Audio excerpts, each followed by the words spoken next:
Welcome, very warm welcome to you all to this, our first Data Professional Technical Forum workshop of 2022. I'm Kristen Stone, the Program Manager of Methodology Transformation Branch at the Australian Bureau of Statistics, and along with my Data Professional Technical Forum co-chair, Dr. Ying Yang, who we're going to meet just a little bit later in the question and answer session, I'd like to thank you for joining us for what should be a very interesting session today. As we get underway, I'd like to acknowledge the traditional custodians of the lands that we're meeting on today. I pay my respects to their elders, past, present and emerging, and I'd also like to acknowledge any members of the Aboriginal and Torres Strait Islander community who might be joining us for this workshop today. In the course of today's workshop, we'll hear a number of presentations about machine learning for informing policy. Our presenters will talk about their experiences using machine learning for informing policy and discuss the ethical challenge of mitigating data, algorithmic and human biases, and using machine learning as a tool for causal inference. If we could go to the next slide, please, Kirsten. Can't see the slides, so I'm just going to assume that that's all going well. By way of context, and particularly for those that haven't been to one of our workshops before, the Data Professional Technical Forum is a series of virtual workshops. Thanks so much for those slides, and we're just going to the next slide. Thanks, that's fantastic, thank you. A series of workshops launched last year for sharing technical experience among Australian public sector data professionals. Last April in 2021, we held our first workshop, which was a data governance workshop, and we had the APS, ATO, Department of Industry, Science, Energy and Resources, and a number of other speakers throughout the year. They were at the first workshop. In July, we had, again, the ABS and the Australian Signals Directorate, ASIC and the ATO talking to us about natural language processing. In October, we had the Department of Health and also Prime Minister and Cabinet, who shared with us insights into COVID-19 data analytics. And then in December, we had a data access and privacy symposium arranged by the ABS, and that followed a slightly different format. It was 3 half days of workshops, and there were speakers and panelists at the symposium from a range of different agencies, both federal and state, and also a number of universities, both Australian and overseas, and also a representative from the US Census Bureau who joined us for that symposium. So if you are interested in catching up on some of those workshops, the recordings of those first 3 workshops are available already on the APS Data Professional Stream Video Library, and you can access that through the APSC website. The symposium recordings, because it was a longer format, are still being edited, and those will be available soon, and we will provide information to those who have registered for these events when those become available to view. If we could again go to the next slide, please, Kirsten. Looking ahead, we've got a really interesting series of workshops lined up for this year. Today's, of course, is machine learning for informing policy. And then in April, we're going to be having a look at computer vision. And just to clarify, that's looking at things such as document analysis and verification, forgery detection, optical character recognition, image and object detection, for example, through X-ray images and so on. In July, we're going to be considering cross-agency collaboration and delivery, so how we can all work together to deliver on some of these database projects. In September, we'll focus on location and geospatial data analysis. And then in December, we'll be looking at transitioning to the cloud technologies that we're all dealing with, and that again may be held in a symposium format. We're still working through the details of those later workshops. Now, we have a planning group for the Data Professional Technical Forum with representatives from around 15 Australian public service agencies, and we meet once or twice a year to determine what's going to be on the workshop calendar in the months ahead. So if your agency would like to be involved in proposing workshop topics, or indeed if you're willing to share your data expertise with other agencies in a workshop such as today's, or if you have any further inquiries about the Data Professional Technical Forum, please email either myself or Ying Yang from the ATO. Our addresses are there, and will again be up at the end of the session. Now that I've provided some context for today's workshop and an outline of the workshops to come this year, I'm sure you're keen to hear from today's presenters. So I'll begin by introducing our first presenters today. And Kirsten, if we could go to the next slide, please. Okay. Thank you. So our first presenters will be Rohan Samarawira, Senior Director of the Data Science Branch at the Department of Home Affairs, and Navjot Kaur, Assistant Director, Economic and Strategic Assessments, Department of Prime Minister and Cabinet. They'll be speaking to us about AI ethics, the eternal challenge of countering algorithmic and human bias. Rohan works to expand the application of data analytics, AI, and machine learning across the Department of Home Affairs portfolio. And Nav, who's formerly from the Department of Home Affairs as well, is now at the Department of Prime Minister and Cabinet, where she is applying data analysis to identify supply chain disruptions in Australia. So without further ado, over to you. Thanks so much.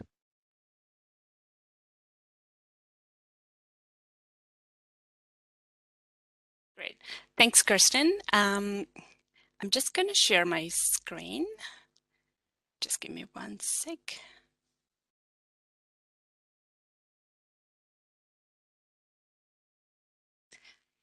Isabel, can you please provide me permission to share the slides? Yes, you should be ready to go now. Okay, great. Yeah.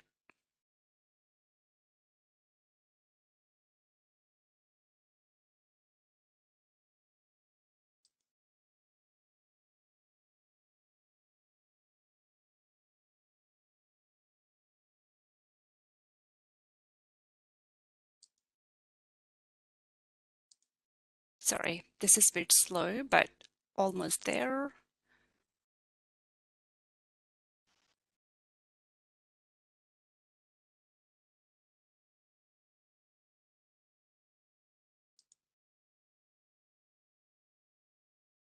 Yep.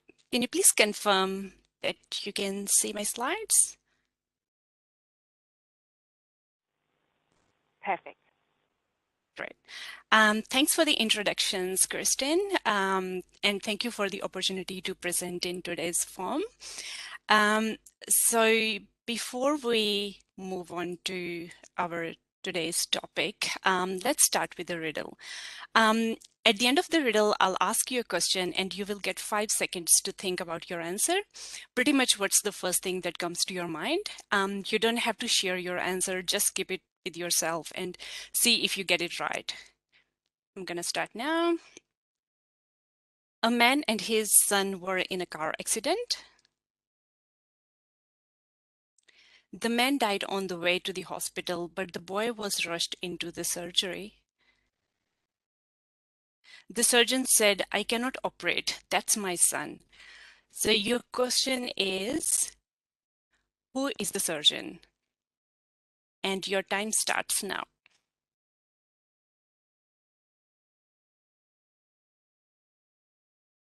Yep, 5 seconds over. So if you guess that surgeon's boy is gay second father, you get point for enlightenment. But did you also guess that surgeon could be boy's mother? If not, then like me, you're part of a surprising majority.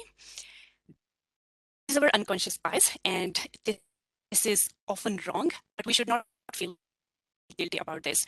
In technical language, this is what our brains have been trained on. Our bodies send 11 million bits of information per second to our brain for processing, but our conscious mind can only process 50 bits per second. So what our brain does, it takes shortcuts. So these unconscious biases are these automatic mental shortcuts that we use to process information and make decisions quickly, and no one is immune to it.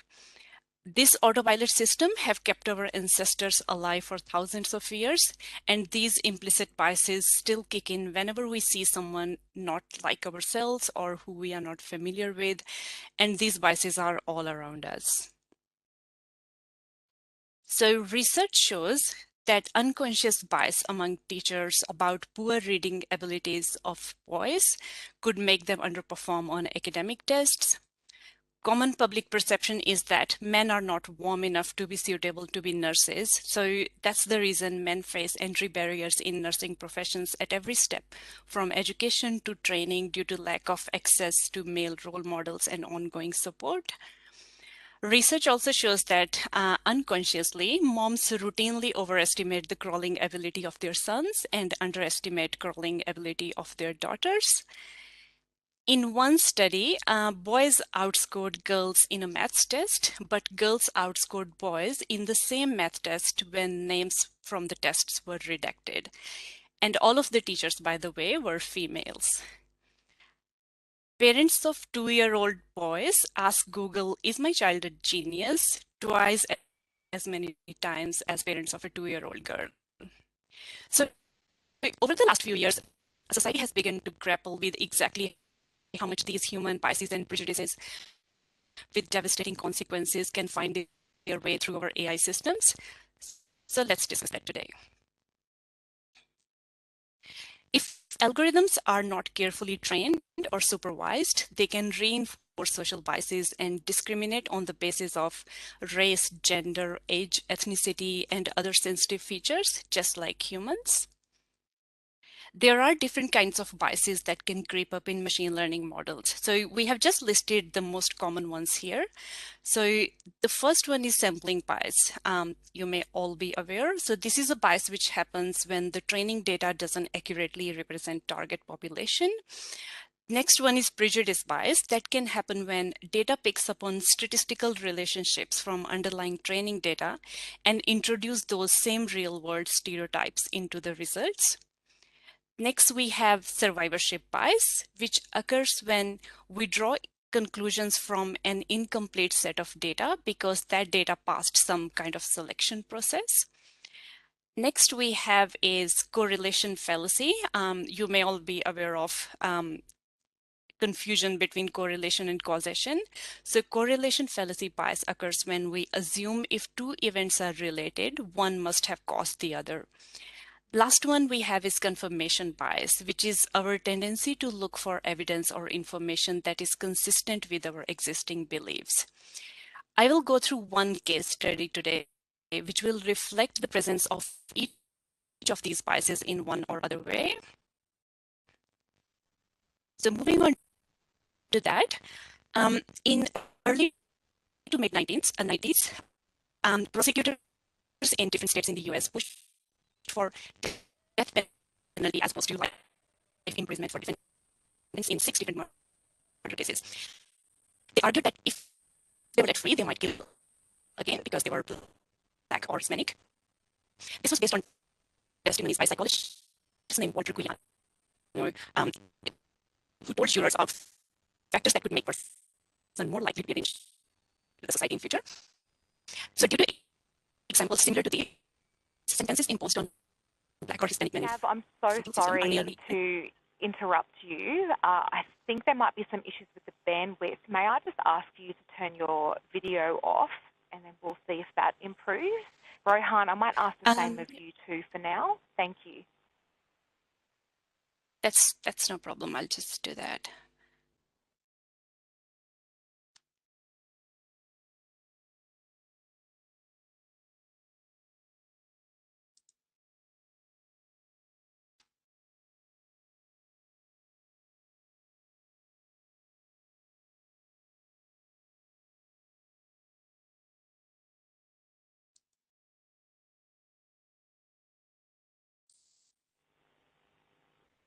Sorry.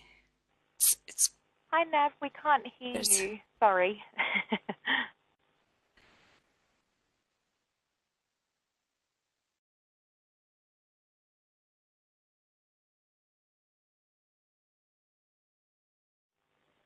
Nav, what I'll do is I'll get Kirsten to share your slides now, and then even if you just turn your video off and just continue on, that might help. I think there might be a bit of a bandwidth issue.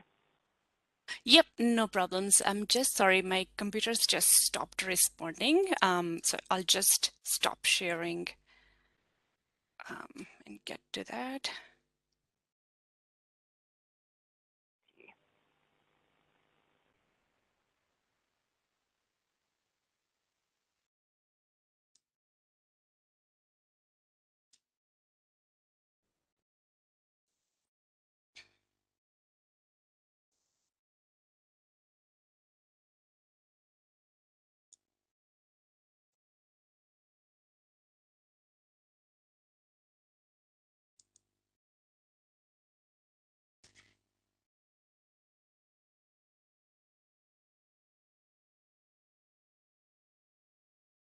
I think that's where we're at now. Is that correct?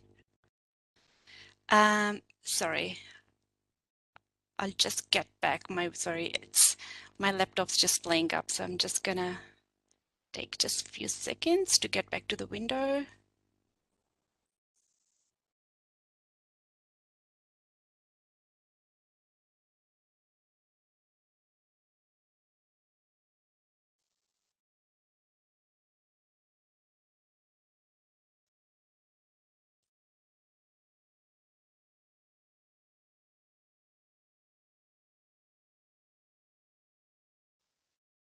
I got it back.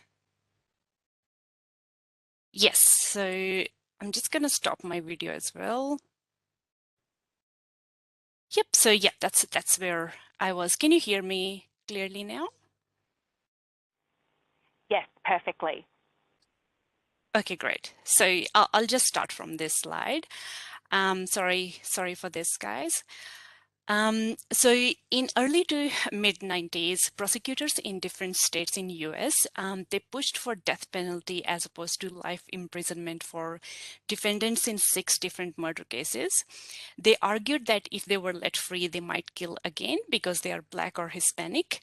And this was based on several testimonies by psychologists named Walter Chiano, who told jurors about the factors that could make a person more likely to be a danger. Due to examples similar to these, sentences imposed on Black or Hispanic men in the federal system are nearly 20% longer than those imposed on white males convicted to similar crimes. I have underlined factors here because Keanu later explained that race was never a factor in his testimonies. So we'll look at these factors after a few slides. Next slide, please. Sorry, I think that's the next. So we are at slide number 11 now. Yep, that's the one. And you can just click once more on this one. So you might think that computerized risk models led by data would reduce the role of prejudice in sentencing and contribute to more objective treatment. With that hope, many states in the US turned to so-called recidivism models. COMPASS is one of those algorithms. So this algorithm calculates the likelihood of someone reoffending. The results help judges assess the danger posed by each convict. When researchers analyzed incorrect predictions of the model, which were around 40%, they found a significant racial disparity. Black defendants were twice as likely to be rated as high risk, but they did not reoffend. And white defendants were twice as likely to be charged with new crimes after being classified as lower risk. Next slide, please. Here is a quick example of one of these results. On the left-hand side, we have Vernon Prater, whose prior offenses are 2 armed robberies and 1 attempted armed robbery. On the right-hand side, we have Brisha Borden, whose prior offenses are 4 juvenile misdemeanors. COMPASS algorithm classified Vernon Prater as low risk, but he reoffended with 1 grand theft. Brisha Borden was classified as high risk, but she did not reoffend. Next, please. So what kind of data is this algorithm using? So researchers did this study and found that underlying data in COMPASS algorithm is a questionnaire, which contains 137 questions that all inmates have to fill when they're booked into jail. So let's have a look at some of these questions. Next, please. So you can just click on all the questions, or there are 8 questions here. So these are questions about parent separation, friends arrest, residential stability, boredom, school suspensions, neighborhood crime, money, sadness, early involvement with the police, and much more. Just like psychologist Keanu's testimony, race is not an explicit input to COMPASS algorithm, but some of the questions that are used as input may have strong correlations with race. So it's easy to imagine how inmates from privileged background would answer these questions as compared to someone from low-income neighborhood. Next, please. When one study found that while Black and Latino males between the age of 14 and 24 made up only 4% of New York City's population, they accounted for 40.6% of stop and frisk checked by police. More than 90% of those stopped were innocent. Some of others might have been drinking underage or carrying a joint. But unlike most rich kids, they got in trouble for it. So if early involvement with the police signals recidivism, poor people and racial minorities look far riskier. Next, please. Now, a few slides back, I underlined the factors that psychologist Keanu considered in his testimonies. Do you notice any similarities between these factors and underlying survey questions for Compass algorithm? It just shows that how our algorithms are not doing what we are asking them to do, they are doing exactly what we do. Next, please. There are numerous examples of biases embedded in AI systems. For example, online ads suggestive of arrest records appear more often with searches of black-sounding names than white-sounding names. Google Images tagged images of dark-skinned people as gorillas. Amazon's same-day shipping service often excludes predominantly Black neighborhoods in 6 major cities in the US. Predpool algorithms sent police officers to neighborhoods with a high proportion of people from racial minorities. OpenAI's AI language model GPT-3 associates Muslims and Islam with terrorism. Next, please. So in short, apparently we do have biases in real world, which are reflected in our data sets, which are then fed into our models and subsequently in the results, just to reinforce those biases back in the real world again, creating a vicious spiral. And just leading to the automation of inequality. I'm just going to hand over to Rohan to cover the rest of the presentation. Thanks.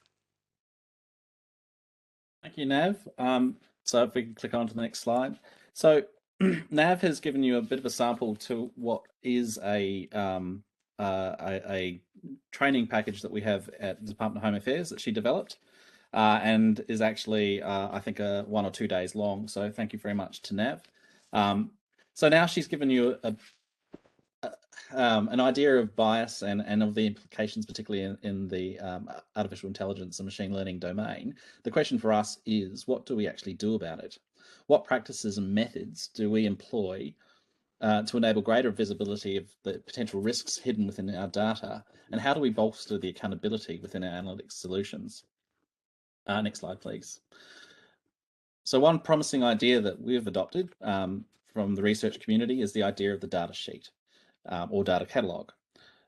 This concept involves having a look at the data that you're using to train your models and developing a greater understanding of those data sets, how they were collected, what potential biases and skews may be hidden within those data sets.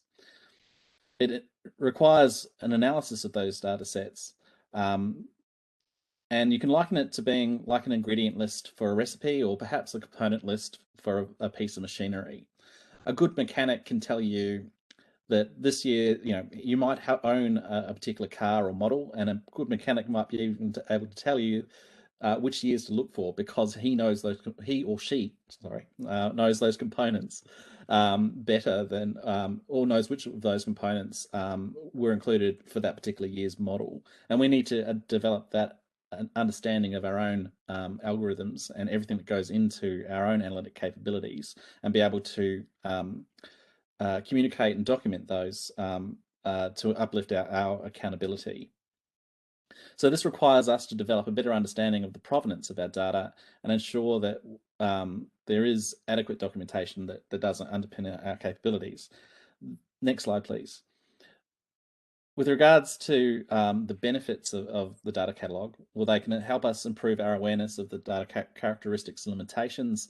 They can help us uplift transparency and accountability, as mentioned before, enable the identification and mitigation of unconscious biases or perhaps collection biases as well, and guide the data curation and collection decisions. The other benefit is that by understanding our data sets and our training data sets more intimately, we're able to improve the likelihood that we can reproduce results. While this might seem like more bureaucracy, and yes it is, when it is undertaken effectively, a data catalog or data sheet can become a vital resource for developing and improving our capabilities. AI and machine learning capabilities enable continuous learning and improvement, but to be effective, we really require a solid foundation and sound foundation to minimize future risk and ensure positive outcomes. Next slide, please. Another concept that we're employing is the idea of the model card or model catalog. And you could liken this, well, rather than it being an ingredient list like the data sheet, a model catalog is more likened to the resume of our artificial intelligence capabilities or our machine learning capabilities. Every data set that they're trained on is like a new qualification, a new skill, a new standard, or a new performance gained. It becomes a new entry in their resume or their CV. Metrics like performance, precision, recall, and accuracy are like passing grades or personal record metrics for those capabilities. Now, model catalogs may help guide decision making and by service delivery areas, guiding their decisions on how to integrate these AI capabilities into their business. They can answer questions or help shape answers to questions like, what safeguards or policies do I need to develop? What level of trust should I place in this algorithm? Is it fair? Is it good? Is it very precise? Is it highly accurate? Or do I need to be more skeptical, or do I just need to use it as a bit of a guide? At Home Affairs, we have a golden rule that's set out by our secretary that ensures that a human is always in the loop for any decision that may result in a negative consequence for a person. Model cards can aid our decision makers by ensuring that they are better informed about those limitations and risk associated with those capabilities that support them. Next slide, please. So what does our future look like? Oh, sorry, I think I've jumped there. Next slide, please. Thank you. So what does the future look like? Well, we are heading towards a future where our management of AI and machine learning capabilities will look more and more like the way that we manage our people. We will raise, train, and sustain our AI capabilities. They may have children, different versions of themselves trained on different data sets, possibly for similar but not same purposes. They may be traded, seconded, sent for training with a partner agency, domestic or international, and they may also need to be retired. Nearly 20 years ago, the film The Matrix introduced us to the concept of computer code as characters, each with a specific purpose or function, each with their own strengths or weaknesses. Does that sound familiar? Our challenge will be to get to know our own stable of AI characters, and this means getting our AI code out of the G drive of our unicorn data scientists and out into the community. Raising young takes a village. Next slide, please. I'm often asked, sometimes, particularly when I visit other like agencies, by some practitioners as to why they should care about AI ethics. Often I'm told that AI ethics doesn't apply to a specific business area because their data is extremely well curated. For example, their focus is narrowly, their work is narrowly focused with precision on bad actors. If everyone in your data set is a convicted criminal, or you are seeking to discover trends in serious transnational or organised crime or terrorism, should you care about AI ethics? After all, aren't they all bad? And today I'll give you 2 reasons why you should care, regardless of where you work in the APS and what your subject matter is. Next slide, please. So the first reason is the public trust. We are all government as far as the public is concerned. Public trust in institutions has taken a hammering in recent years, particularly since the advent of social media. Distrust in government just prior to the pandemic was very high across the Western world. The public is also increasingly aware and concerned about their privacy and their data. Now, this chart is from an ANU poll survey that tracks public confidence in data. The key findings of this study were that during COVID-19, public trust in government and institutions actually increased. And this was highly linked to the use and of their personal data. So if we use data properly, if we ensure that we have standards and take the use of personal data seriously and have as much transparency as possible, it will result in improved trust in our institutions. The misuse of data, however, risks the social license that we have as custodians of personal data for improving government services. And the current environment represents an opportunity to show that we can't take trust for granted. And that's why we must also be on the forefront of developing robust AI governance practices and strategies. Next slide, please. And the second reason, and one reason that I think is particularly important, is really what it gets down to. Why are we using machine learning and artificial intelligence to help us with our service delivery? And the reason is we are seeking to gain better insights and improve our decision making. We develop and employ data analytics to better inform decision making and enable positive outcomes. And data and AI and digital technologies increasingly allow us to do this at an unprecedented scale. If executed well, we can create enormous public good. If not, we can inflict enormous harm. I'll leave you with one good example of how analytics and big data can lead to positive outcomes for public institutions. Harvard's Opportunity Insights team undertook analysis of years of historic national level data with the aim of identifying the drivers of disadvantage and informing policy. They were able to use national level data to pinpoint disadvantage down to a city block or down to an age, or as well as, and street address. Two of the key insights they found were one, that the easiest way to escape disadvantage is to move. Location is really important, and it's more powerful than traditional approaches or traditional studies that are focused on demographic or economic drivers. They were also able to predict the likelihood of positive outcomes based on age.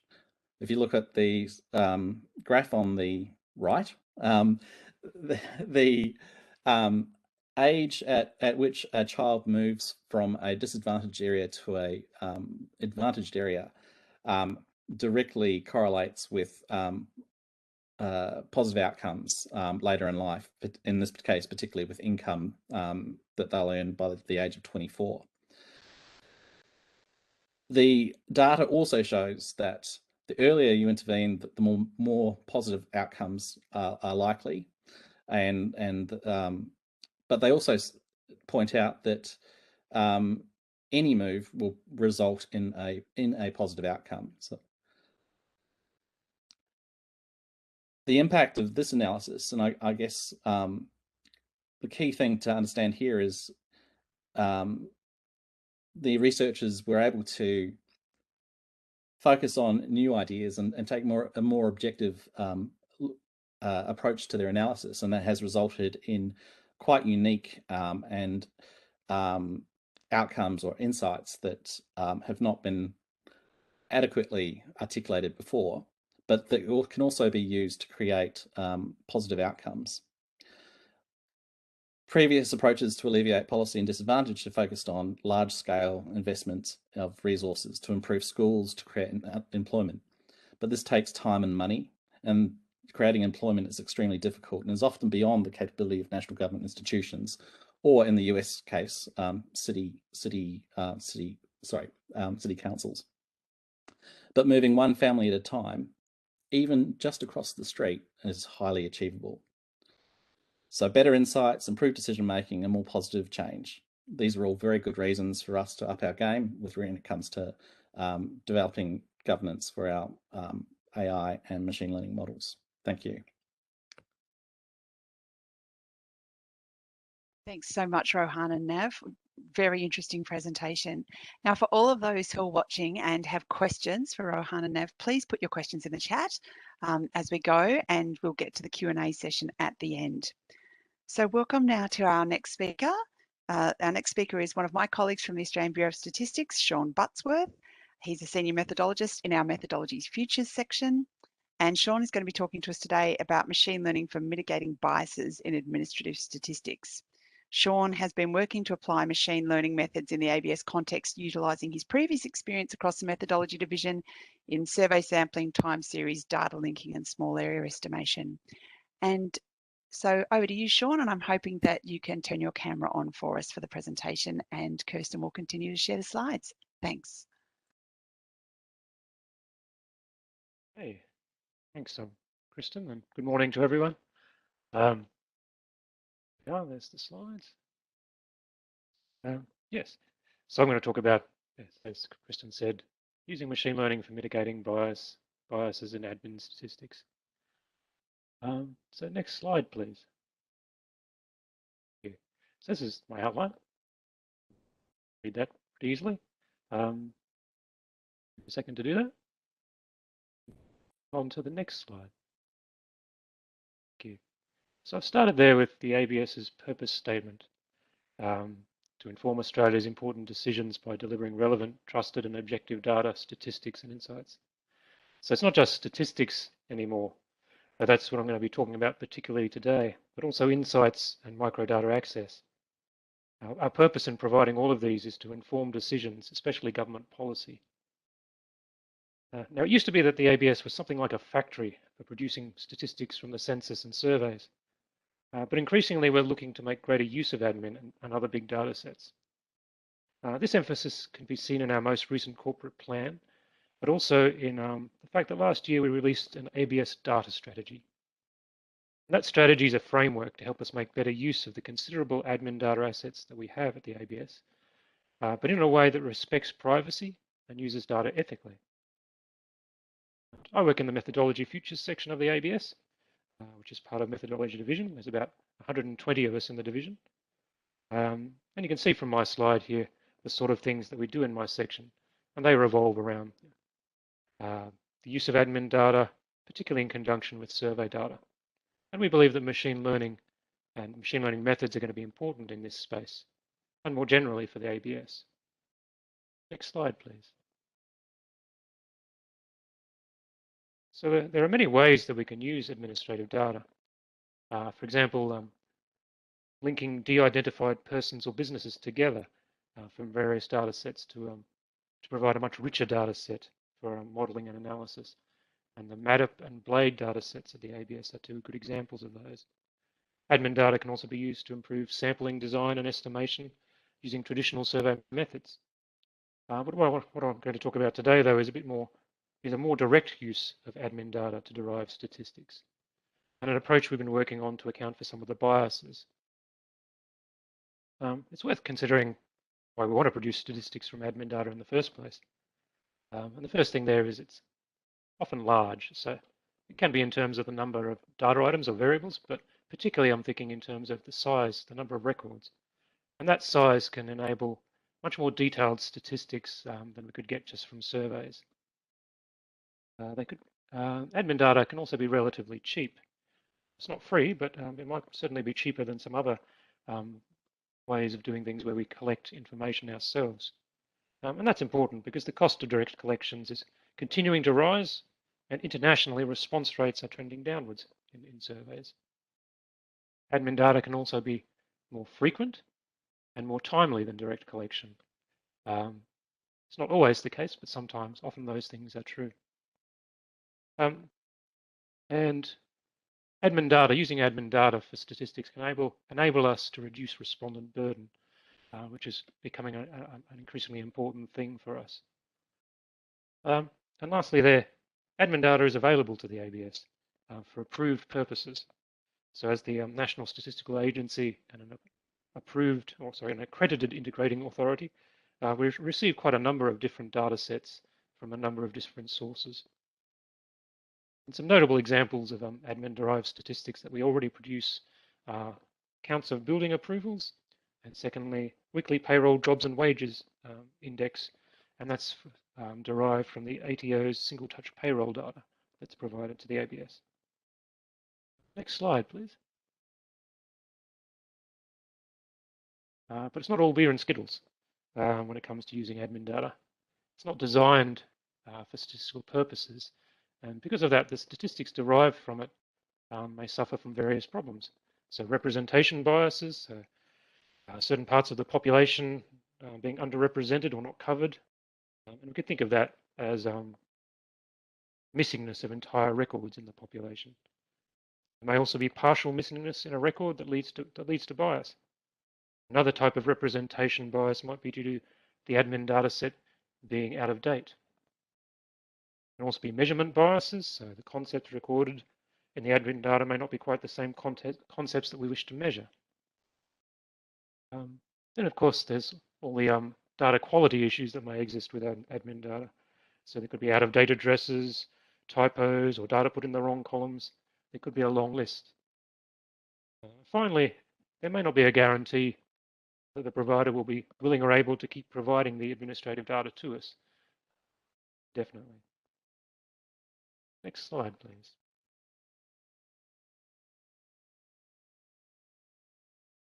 So we'd like to produce more admin-derived statistics, but sometimes we really shouldn't until we've addressed these bias issues. And the methods we've been looking at to help address admin biases, at least the ones I'm going to talk about particularly today, are all based on masked deep neural networks. So the masked deep neural networks, at least the ones we're using, have come from a paper called Counterpoint by Convolution. Masked DNNs we use to generate partial music scores. So a masked DNN is just a particular setup of a deep neural network that can be used to approximate the joint probability density of a set of correlated variables. So why might that be useful? Firstly, it might enable imputation of missingness that enables relationships to be preserved.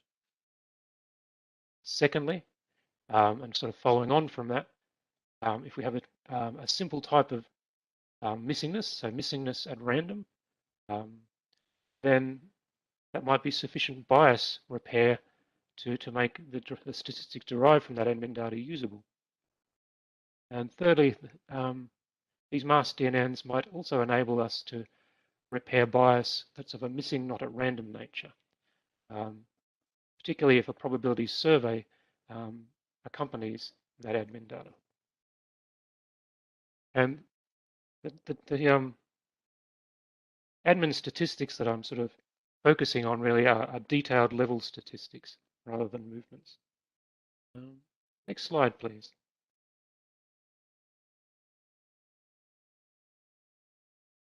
So masked DNN is not actually a joint density, which is what we'd really like if we could get it.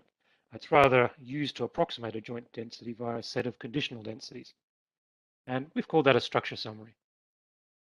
So stochastic binary vectors or masks are used so that each target variable can be both predicted and a predictor. Some variables are only ever predictors. The result is that a single deep neural network provides the probability density of any single variable conditional on any subset of the remaining variables. Hopefully that might become a bit clearer in the next couple of slides. So next slide, please. So let's imagine we're interested in 3 target variables: income, expenses, and wages. We might have some other data items that are predictors for these targets, things like business employment size. The target variables will be correlated, and we want to structure a summary that captures those relationships. We can assume a Gaussian distribution for each of these data items, which means that we can use our DNN to model a probability distribution that's summarized by the mean and the variance. Of course, our numeric data is often right skewed, so we might need to apply a transformation first. So we could also be talking about categorical variables, in which case our DNN would be modeling the probability of being in each category. So we can fit a masked DNN to training data to estimate the optimal weights that minimize a loss function that's averaged over our multiple target variables. Those optimized weights encapsulate the fitted deep neural network. And then that masked DNN can be used to predict a conditional Gaussian distribution for each unit. That is, it predicts a mean and a variance, and they can be different for each unit. But what exactly do we mean by conditional? Next slide, please. Conditional here means the mean and the variance of our normal distributions are conditional on a particular set of predictor variables. So we set up a DNN so that the target variables, like income, expenses, and wages, not only predicted, but also take turns at being predictors. And we do that using masks, which I've represented by the blue dots here. So the masked variables are the ones that are being predicted. There may also be predictors that are only ever predictors. They don't ever get masked. And you can see that in my example, each of these 4 units has a different pattern of masking. So the first one has a mean and a variance for income, being predicted, conditional on the fixed values of expenses and wages, as well as the 3 fixed predictors.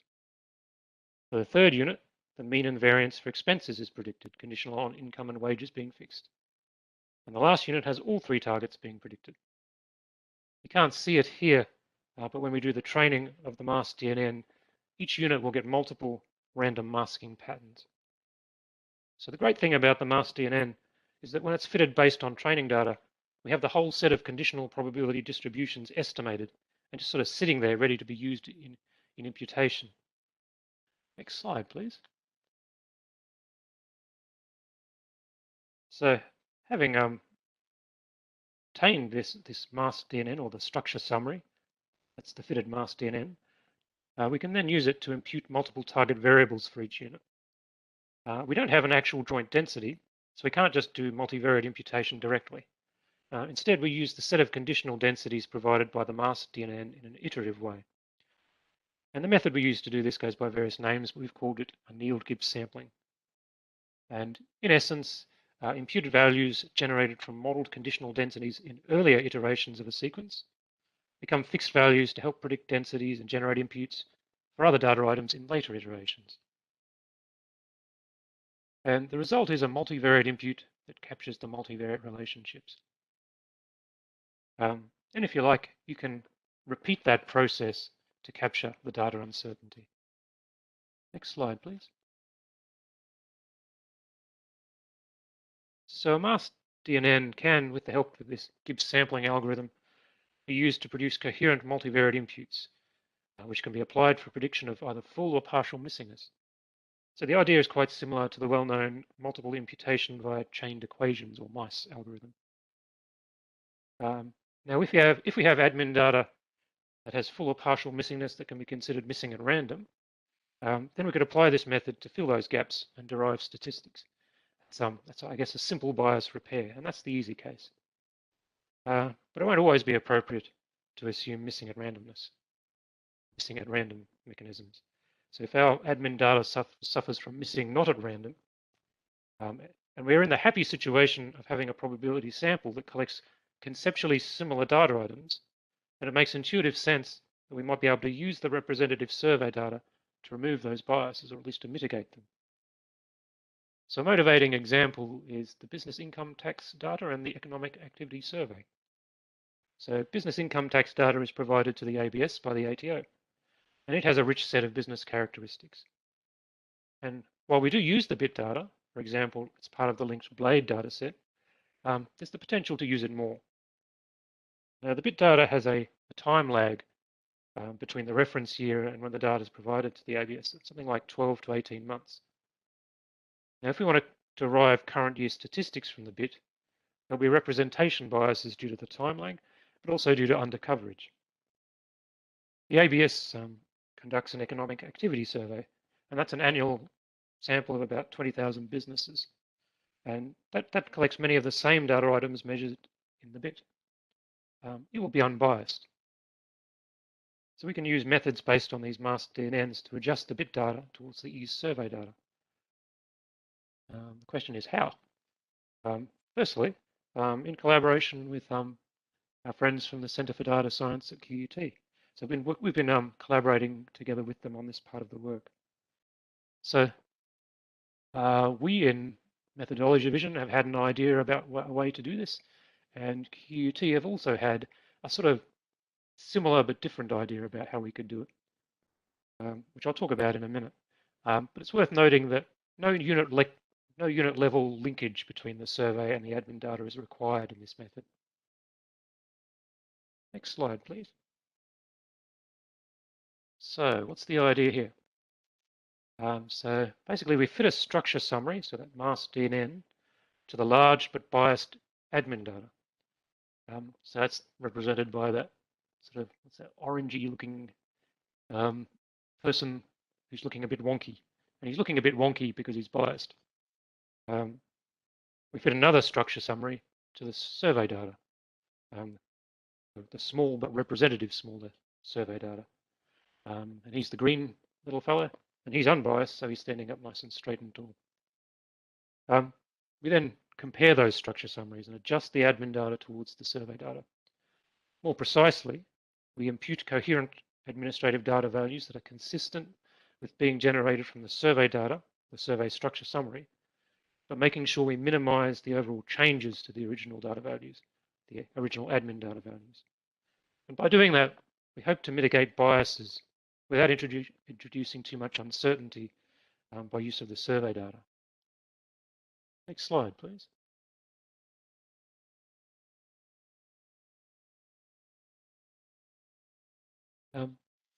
So the second idea is from our colleagues at QUT. As I said, it's a similar idea, but a little different. Here, a structure summary or masked DNN is fit again to the administrative data, but a separate structure summary isn't fit to the survey data. Instead, the survey data becomes the source domain for fine-tuning the administrative data model by using transfer modeling techniques. And that fine-tuned model is then used to impute coherent data values from the admin data. Here, I think D1 is the administrative data, D2 in the picture is the survey data, and D3 is the population, the target population of interest. So the masked DNN that QUT have implemented is a more sophisticated version than ours, using a transformer neural network. But I guess the idea is pretty much the same. Next slide, please. And this is my last slide. So where are we at with all of this? On using the masked DNNs to perform a sort of coherent multivariate imputation, we've had reasonable success. In the ABS, we fit our DNN models using TensorFlow via the Keras R interface. We've fitted models separately for categorical, ordinal, and continuous data types, though we'd like to combine those because often data sets have different data types included in them. We've developed the theory on simulated public and ABS data sets, and now we're starting to experiment with particular applications on ABS-linked data assets. Mitigating biases using survey data is more challenging. And it's more of a work in progress as we collaborate with QUT. Some things we need to give more attention to are accounting for sampling error and measuring the quality of the final statistics. And as mentioned, we want to combine the different data types in our structure summaries. At the moment, we've just started working with QUT on real economic data sets in the ABS Data Lab. So I guess by way of conclusion, finding biases in admin data statistics is quite a challenging problem, even when you have a survey data set to help you, but it's a really useful problem to solve. I think that machine learning is a good way to do that. Thank you. Sean, that was great. Obviously, particularly of interest to people like ourselves who work in national statistics, but with lots of relevance to a number of departments, no doubt. And, you know, that's the point of these workshops, to sort of showcase what different agencies are doing so that researchers in different areas can contact each other and perhaps learn from what other people are doing. To that end, I'm sure people have questions for Sean, as they do for all our presenters, so don't forget to put your questions in the chat function. And we've had a number of questions coming through asking if the slides will be available. Typically, the slides themselves go up in a GovTeams location, which is the data professional stream location, and that will be happening reasonably soon. And then the videos go on the APSC website. So we might look to, after this seminar, use the email list of the people who logged on to provide some more information about those channels to people. Okay, so we're up to our next speaker, and we now are joined by Dr. Daniel Steinberg, Principal Researcher at the Gradient Institute. Now, Dan researches and engineers machine learning algorithms and systems. His primary focus is on efficient techniques for Bayesian and causal inference, and he's recently been collaborating with Treasury to apply these models to their policy research, which is a collaboration we're going to hear a bit more about in our final presentation. So for now, over to Dan to talk about machine learning as a tool for causal inference. Thanks, Dan. Thank you very much. I'll just wait for my slides to pop up. Cool. There we go. Yeah, we may as well go to the next slide, please. We'll start off, dive in. So you may not have heard about Gradient because we're fairly sort of small and fairly new, but we're a not-for-profit organization. We focus on our responsible AI and machine learning for good. And so that's kind of primarily what this talk is really going to be about, is the machine learning for good side of things. And we do technical research, consulting, and teaching as well. So in this talk, I'm going to sort of hopefully try and convince you as to why you should consider using machine learning as a tool for causal studies, then how machine learning can be used for these studies, and then finally I'll just sort of give a quick kind of I guess presentation, or a quick sort of few slides on the tools and the sort of resources that are out there. Okay, next slide, please. Okay, so I guess sort of given the context of this workshop, we're interested in policy questions. And so these are questions sort of along the lines of, we want to analyze the effect of a policy after it's actually been out there, operating in the wild for a while potentially. We may want to study an existing system, like an education system, for potential policies, so we can improve outcomes. Or we may want to perform a non-randomized trial. So say, for instance, we think that some policy may work, but we want to sort of let people volunteer to actually sort of try things out. So really in these settings, we're no longer in a sort of a statistics or a prediction regime, which are sort of typically concerned more with measurement and correlations. These are really now causal questions, because we're considering the sort of questions along the lines of, well, what if we change the world? So what does that kind of mean? Why is that different? So I've got a couple of diagrams here. And so one way that you can think about this and why these are different is because essentially, we have data on a system. So this may be an education system or some kind of sort of payment system that exists in the world now. And the data we have is generated from this system, from the current causal relationships that are in the system now. What we want to know about is essentially, well, what if we change this system? We're actually changing the causal relationships potentially. So unfortunately, we have to sort of be careful then, because we can't necessarily just naively use the data that we have now to inform us how well our sort of change system will actually occur. Another reason may be even just sort of studying a system that exists. Now there might be these confounding factors. So that's kind of what this graph on the left is like. So maybe sort of for a concrete example, let's consider an education system where we have these confounding factors, and these may be things like a family's social disadvantage, for instance. That may influence a potential sort of policy factor that we want to change, which may be, maybe we're considering giving all kids a healthy tuck shop lunch, for instance. But right now, what's happening is that, depending on their family circumstance, they may be given money to go and buy food at the tuck shop, or they may be given kind of a fairly high sugar-rich sort of diet in their lunch to bring from home. What we want to do is we want to find out the outcome that we're interested in is sort of how well they perform at school. But our confounding factor, our social disadvantage, influences both of these factors in our system right now. So even untangling this system right now, we have to be careful, because if we just say, for instance, thought about looking at the effect, so let's say if we sort of took all kids who had that sort of unhealthy lunch and we looked at their school performance, sort of in that mix is actually kind of some of the effect from maybe their social disadvantage. Maybe they don't get as much support from home. So this is sort of all tangled up. So we have to be careful even in these situations about how we use data, and these are causal questions. Okay, so next slide, please. Okay, so what do we do in this situation? How do we infer causal effects? So I guess the gold standard that's been around for a long time is you actually run an experiment, and particularly run a randomized experiment. And so in this situation, you actually change the world. So you're sort of, changing from one graph to another. And by doing this in a randomized fashion, by handing out, say, sort of those canteen lunches in a randomized fashion, you're controlling for those common causes. Those are confounding factors. You're essentially removing them from the mix. But running these sorts of experiments can be expensive, of course. Sometimes they can be infeasible. You just can't run an experiment. It's just too hard. Or they could even be unethical. You may.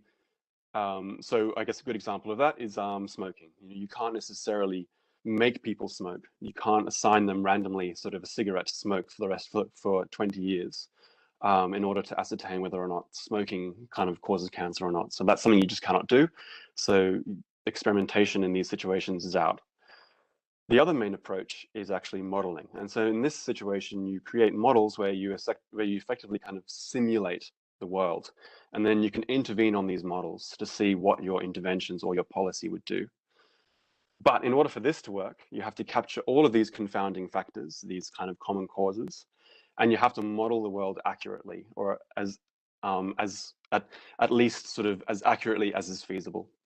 And that's going to be mainly the subject of this talk, is the modeling side of things. Okay, next slide, please. Okay, so now I'm going to give you a couple of reasons why you should consider using machine learning. And this is, I'd say, probably, if you don't take anything else away from this talk, these next few slides are probably the crux of what I want to say. Okay, next slide, please. Okay, so machine learning really adds value when it comes to this modeling side of things, to actually estimate these causal effects.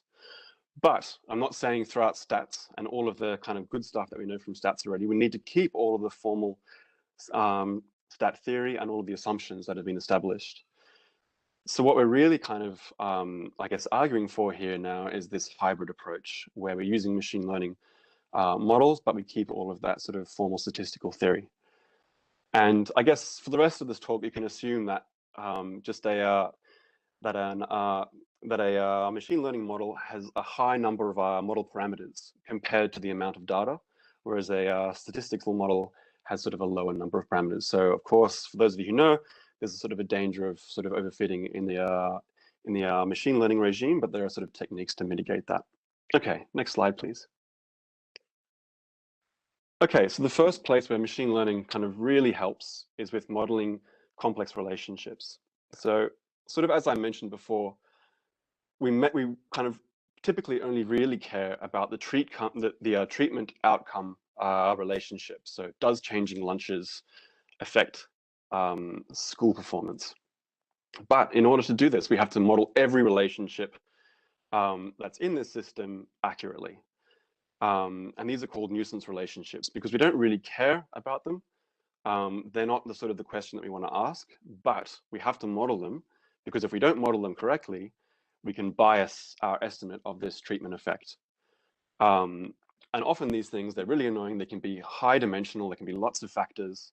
They can interact with one another and those sorts of things. So, going back to our previous example, even thinking about social disadvantage, there's a lot of factors that make up that even. So what we're advocating for is actually to use machine learning for these sort of nuisance relationships. And then you can really concentrate on modeling the treatment outcome relationship. And so these graphs on the right here are actually from a real project that we did where we were modeling these sort of confounded outcome relationships. And we looked at linear models, which are very common in the kind of statistical literature, compared to like a gradient boosted tree. So, which is like a very sort of non-parametric machine learning style model. And we found that there are relationships, say, between age and NAPLAN reading score here that were quite nonlinear. So the linear model just predicts that, as age increases, your reading score goes up. But actually, what we're finding from the machine learning model is that that's true for a certain sort of, well, that's true to a certain extent, but after a certain age, it plummets. And that's maybe because, certain children are being held back because they have development difficulties, for instance. So if we hadn't used a machine learning model in this instance, we wouldn't have caught that relationship and we would have potentially biased the relationship that we actually care about in modeling this treatment to outcome relationship. Okay, next slide, please. Okay, so the next place where machine learning can help with is with sort of managing these confounding factors. So as I said before, we have to essentially capture all of these confounding factors in order to kind of remove their influence. In most cases, this is not always true, but in most cases, this is true. The problem with these confounding factors is that they can be highly related with one another, and that can cause sort of traditional statistical methods to kind of fall over. Numerically, they just don't like sort of really collinear or really highly related factors like that. So we have a choice here. We can sort of hand select these factors to put into our models or to leave out. But unfortunately, sort of this can have two effects. One is that we can kind of artificially make our models overconfident by removing degrees of freedom. Or even if we leave out these important relationships, we reconfound our results. We leave out an important confounding factor because it just didn't occur to us, and then suddenly our treatment effect is now biased again. Or we can throw everything into a machine learning model. Machine learning models, they unfortunately have many of them have this property where they can introduce a bit of bias. But the nice thing about them is that they are designed to sort of deal with these high dimensional data sets, these many factors, and they don't fall over in a heap. And I guess I'll just quickly mention that this sort of graph on the right here, we did a blog post, which is linked down the bottom, sort of exploring kind of the trade-off here. And this is really an instance of the bias variance trade-off. So, sort of classical linear models, for instance, they have very little to no bias, but when you have many confounding factors, they have a high variance. So you have a lot of area from variance. And then machine learning models, they're kind of the opposite way around. They may have a bit of bias, but they have low error variance. So anyway, we talk more about that in that blog post. But now also there are many new machine learning models that are coming out that actually kind of circumvent this trade-off, and I'll talk about them coming up next. Okay, next slide, please. Okay, so that's the meaty stuff. If you don't take anything else out of this talk, those two kind of points are definitely sort of the crux of our argument. And now I'm just going to kind of whiz through how we actually do this. All right, next slide, please. So the typical analysis process sort of has these three steps. So the first is that we formulate our assumptions about how the world works. And this is typically in these sort of graphs that I've shown you before, where we kind of diagramize the causal relationships that we think exist out there. And then once we have these graphs, we see, well, actually, can we actually identify the causal relationships that we care about? If we can, we then construct a model of the system, and then we run interventions, or we sort of, play with our policy levers on this model, and then we see what actually happens. Okay, next slide, please. Okay, so the first stage is, we diagramize our causal assumptions. We kind of make a big diagram of how we think the world works. And then we actually have this tool called the do calculus, which then tells us, in our graph, well, can we actually identify the causal effect that we're interested in from the data that we have? And these are sort of very simple sort of examples of graphs where we can and can't identify these causal relationships. And also what the do calculus kind of tells us is it tells us what variables we should and shouldn't put into our models. And so I guess I should also say that in these graphs here, a shaded node means sort of unobserved data, and a colored node means we actually have that data. And so you can see sort of in the middle top graph there, it's a sort of that triangle graph I showed you before, where you have these confounding factors, but you haven't measured them, so you can't actually identify the causal effect. But then on the lower left-hand side, it's the same graph, but we've actually identified all of the confounding factors. So now we can identify the causal effect we're interested in. So that's the first stage. All right, next slide, please. So we did a study recently that's just come out in Scientific Reports, where we actually applied these techniques to an education system in this country. And this was our actual causal graph of our assumptions that we had. And it's fairly sort of complex. We had a lot of confounding factors here. They related to one another in sort of complex ways. But what you can often do is you can say, well, actually, we can simplify this, and we did, and we simplified it into this sort of simple triangle graph, where we just have the sort of confounding factors, the common causes that you can see on the right-hand side there. So often, you might come up with a really complex graph, but actually you can simplify it. But also the do calculus is an algorithm, so you can actually download software to construct graphs, run the do calculus, and then it'll tell you whether or not you can identify your causal relations. Okay, next slide, please. Okay, so now we're talking about modeling. And so this is where there's been a lot of development recently from the machine learning side of things. And I guess there are sort of three main categories of models that are out there. There are others as well, but these are the kind of the three main ones.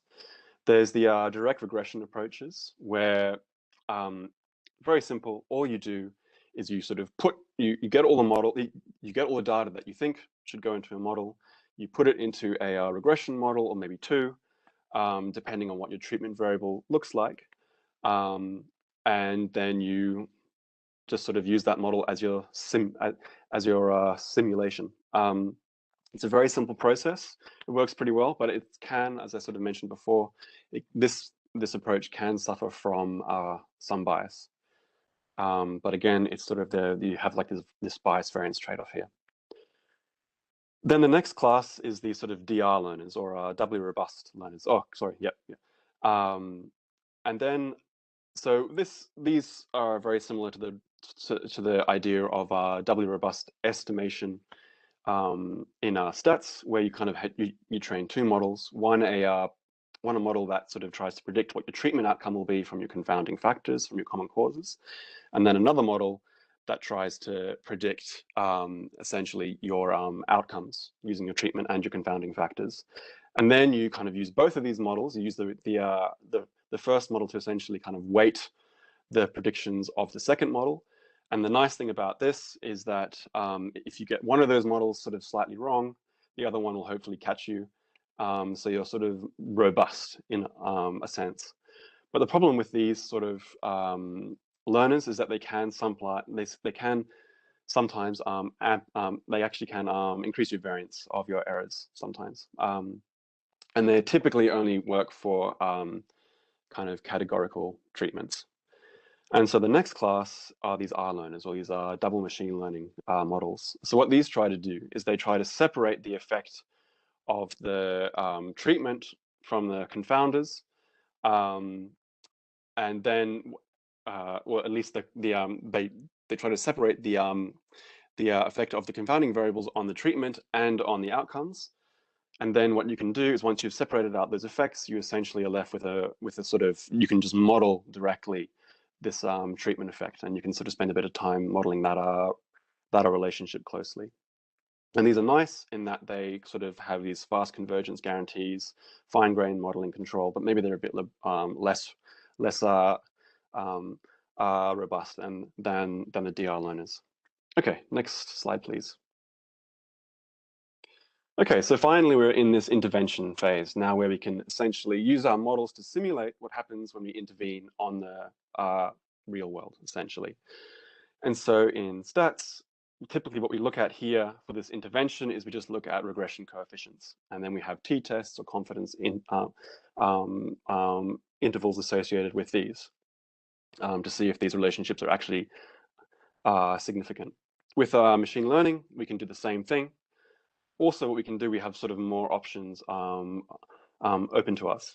So one of the things is that we can sort of predict these counterfactual outcomes. So we can plug in a new treatment for someone, and we can predict what their new outcome would be with these new sort of models.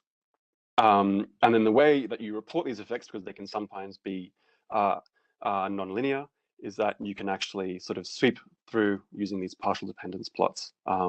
Anyway, so I'll go to the next slide. And then, we've done this in this paper that I mentioned before, and we use a whole bunch of different models as well. Okay, maybe next slide, and I'll just show up the kind of the final the final sort of stuff. Next slide, please. Yeah, so there's lots of software that's out there. One back, please. Yeah, a lot of it's in Python these days. There is some in R. I'm a Python user, so I know more about the Python side of things. We're also sort of making some software, especially for these are plots that I'm showing. These are partial dependence plots. And yep, next slide. Yep, and there's a bunch of literature out there, some books, lots of papers. I recommend you look at these. I think these slides will be available so you guys can sort of dig into this later. And yeah, that's it. Thanks. So please, if you have any questions or if you want to help with any of these methods, fire me an email, look at our website, and I'm happy to answer questions later on. Thank you. Dan, thank you so much. That's been another really thought-provoking presentation, and our chat function is showing lots of questions coming through on the things you've presented, so there's a lot of interest there. Now, we are running just a few minutes behind the schedule because of our earlier technical difficulties, but we have one more presentation, and that's from Patrick Hartigan, economist in the Business Microdata Unit at the Treasury. Patrick has brought his previous experience in economic and statistical consulting to his current position at the Treasury, where he's written notes on economic coercion, reforms to the income support system, and the economic impact of short lockdowns, among others. So Patrick is going to be speaking to us on this topic of why have bachelor's graduates' real wages fallen, and taking a machine learning approach to looking at that. Over to you, Patrick. Thank you. And thanks very much, Dan, for the lead-in to this topic. So what we've done here at the Treasury is some work in conjunction with the Gradient Institute, looking at why bachelor's graduates' real wages have fallen over the past decade.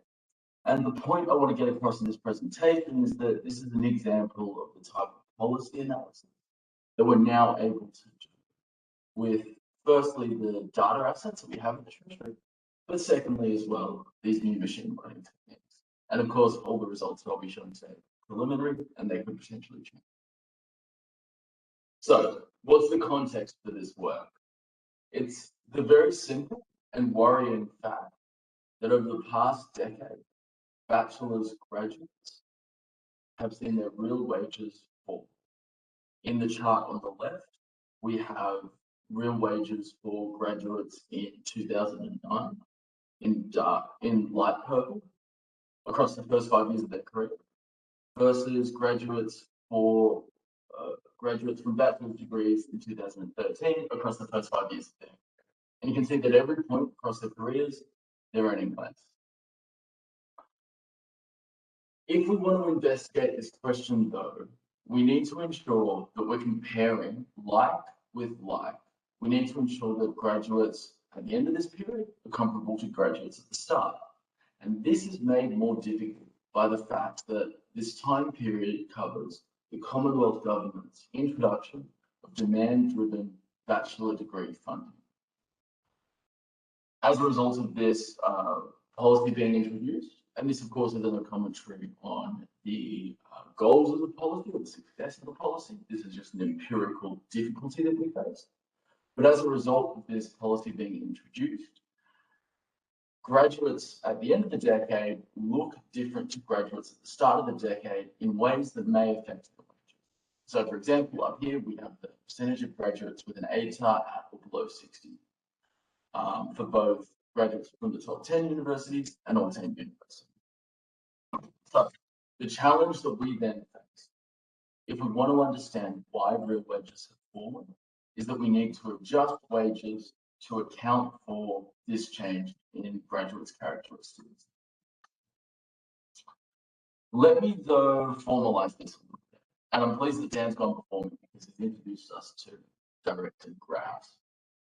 So what we have here is a graphical representation of the relationships that we're investigating and ultimately what we want to isolate. So at the top, we have the treatment bubble, which is just graduating in 2009 or 2013. And I've put 14 in there because we tested 14 as well. And what I've explained to you earlier is that we know that graduates in 2013 have had worse outcomes than graduates in 2009. The difficulty, though, which motivates our use of machine learning methods, is that treatment flows to wages, which is the Y bubble, through two directions. The first is through characteristics of education, characteristics around bachelor's degrees, and people's locations. We have data on this through the labour market tracker, which is a project we run in conjunction with the APS to get detailed administrative data on the Australian labour market. And we have data on people's incomes, again, through the APS and labour market tracker. But as I was saying, there are two directions in which graduating in 2009 or 2013 could see your wages. One, through the characteristics of your degree, and then in turn into wages. So this might be having people with, on average, lower ATARs doing bachelor's degrees. Or it could be directly from this change in time period to wages. So nothing to do with education at all. There might have been a change in industry structure in the Australian economy over this time period. The example that I always give to think about how industry structure affects how similar people perform in the labour market is to think about quantitative finance. You'd earn a lot more in 2008 before the financial crisis than if you, the exact same person, graduated in 2000. And that's got nothing to do with it. So what we want to do here is that we want to cut this link from treatment to our covariates and isolate the impact that treatment directly has on wages. And to do that, we need to ensure that the covariance is balanced between our 2009 cohort and our 2013 cohort. So far, this is a pretty standard econometric problem. The reason that we bring in machine learning to help us here is that we have over 750 variables that we need to balance.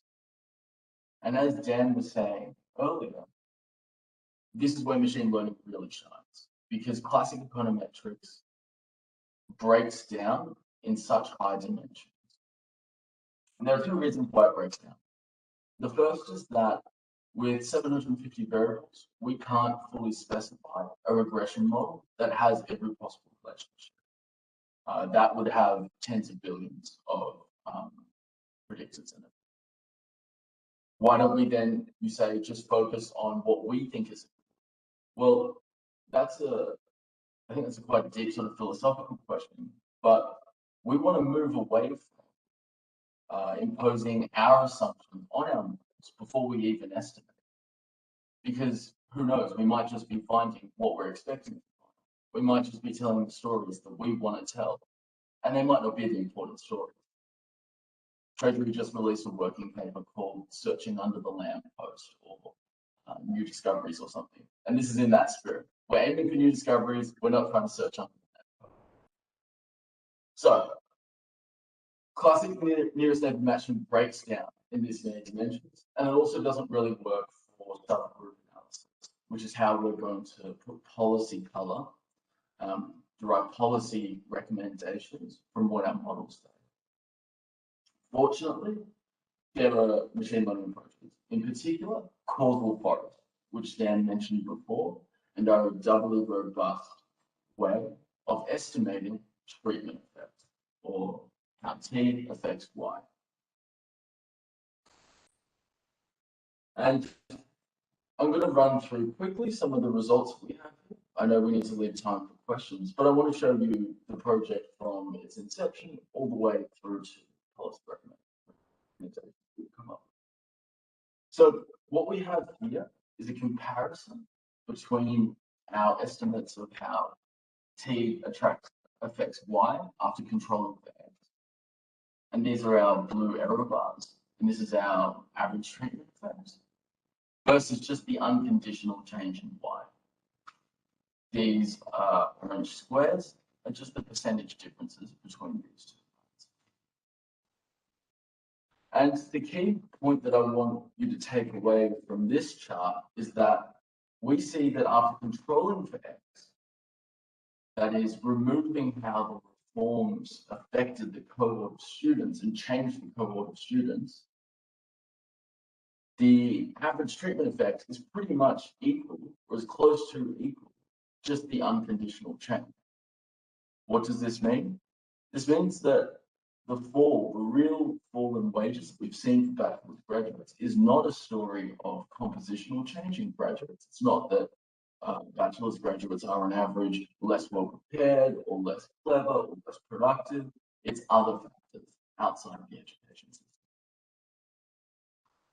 And to jump ahead to the final slide, and this is where we really get into the policy color, we then try and investigate how or tell a story about, well, what is actually driving this fall, if it's not graduates being less clever, less well prepared. And so in this chart, we look at how average treatment effects differ for graduates in the 50 fastest growing labour markets versus those outside. And we see across the start of their careers, graduates in these fastest growing labour markets are actually seeing worse real wage declines than those outside. And we argue that this is evidence in favour of a conclusion that the PC came to, but the PC didn't have the data to take this conclusion beyond the hypothesis stage. But they said that they thought that bachelor or highly educated young people's wages had declined over the last decade because of increased competition for highly skilled jobs. And we argue this is evidence in favour of that. I can see Kristen's camera's come on, which I think is the sign for me to stop talking. But yes, hopefully you've gotten a sense here of how machine learning has helped us answer policy questions that couldn't be answered without this technique, and get the greatest insight out of the assets we have. Thank you. Thanks so much, Patrick. And over to Ying now. She's got lots and lots of questions to go through in Q&A. Overwhelming, Kristen. So thank you, Rohan. Thank you, Lam. Thank you, Sean, Dan, and Patrick. We have got so many questions, but we are running over time. So I guess I will just be quick, maybe asking one question to each one of you from the audience, and also encourage our audience, if you really want to have further questions, feel free to reach out to our presenters offline. Okay, I trust they will be more than happy to solve your puzzles. Now, Rohan, the first question is to you. Are there government-wide machine learning data policies or frameworks that require policymakers using machine learning models to minimize bias issues when collecting raw data sets for use? Thanks, Rohan. Sorry. So this is a quick one, and unfortunately it's not a good one yet. So no, not yet. There is no regulation per se that's specifically related to machine learning. At the moment, we do have pre-existing related legislation and policy, particularly around privacy, that applies. So the challenge for us is we have to develop our regulation over the next few years, and we really do need to lead at doing that in government. And whoever asked that question in the audience, if you are interested in contributing, feel free to reach out, right? Because we need ideas from the people. Okay, so let's move on. Next question is for Nav. So Nav, you mentioned a lot of real examples. Can you comment on interpretability or explainability issues in the context of machine learning ethics that you raised? Yes, thanks for the question. That's a very good question, and that's actually a part of our one-day training session. So in terms of interpretability and explainability, so I would say in high-risk scenarios where we are using highly sensitive data, it's usually preferable to use the models which are highly interpretable. So avoid using neural networks, for example, highly opaque models if you cannot explain the results, because some of the countries have now introduced, Europe, for example, have introduced laws where individuals can actually inquire automated decisions that have been made for them. So if we are not able to make sense out of those decisions, then it's usually safer to use logistic regression, for example, or decision trees where interpretability is high. Your accuracy could be low, but there are other ways to test accuracy as well. So there is a trade-off between accuracy and interpretability. So you keep that in mind, and yeah, just go with your gut and see, if you're working with highly sensitive situation, then try to avoid that. Thank you, Nam. The next question is for Sean. Are there valid methods to decouple bias and data quality? Because data quality can arise from human or related errors. And the audience was asking this question because as an initial set of data set is required to develop and build any mathematical model. Thanks, Sean. I guess the short answer is I'm not really aware of any. I suppose one approach is just to do as good a job as you can of cleaning up your data first before you do any modeling. But yes, I'm not aware of any methods that can sort of just separate those effects. Yeah. Okay, understood. Fair enough. Thanks, Sean. Next question to our Dan. Do you think machine learning will replace traditional econometric techniques for estimating causal effects?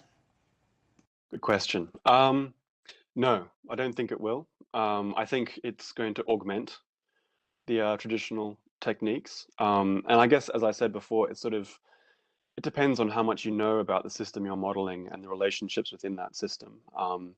And if you have many, many, many factors you need to incorporate, then sort of machine learning is probably the way to help you out with that.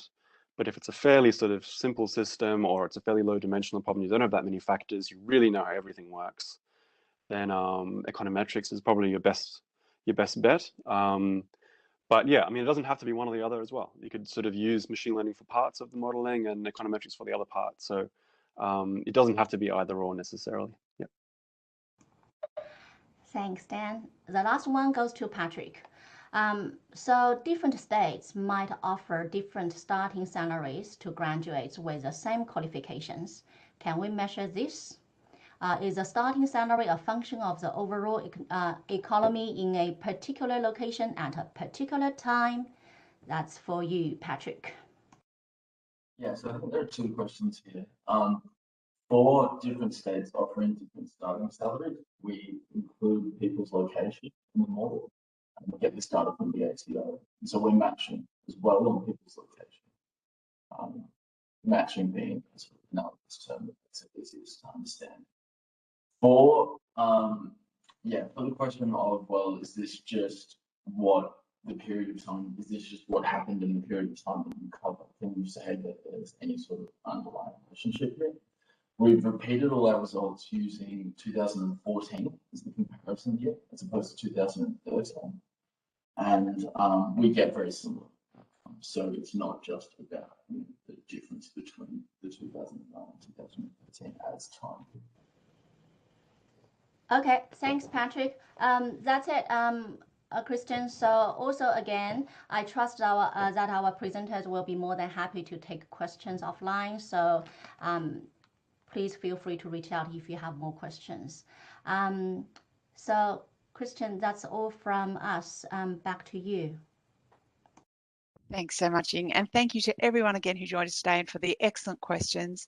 I'm not sure if Kirsten can just put that last slide up. That again reminds people of our next workshop in April, which we're planning to be on computer vision. We'll look forward to seeing you then. And again, this recording will become available on the APSC website in due course, and the slides will be available in the GovTeams area, and we'll send out some further information about that. Thanks, Kirsten. And thank you all.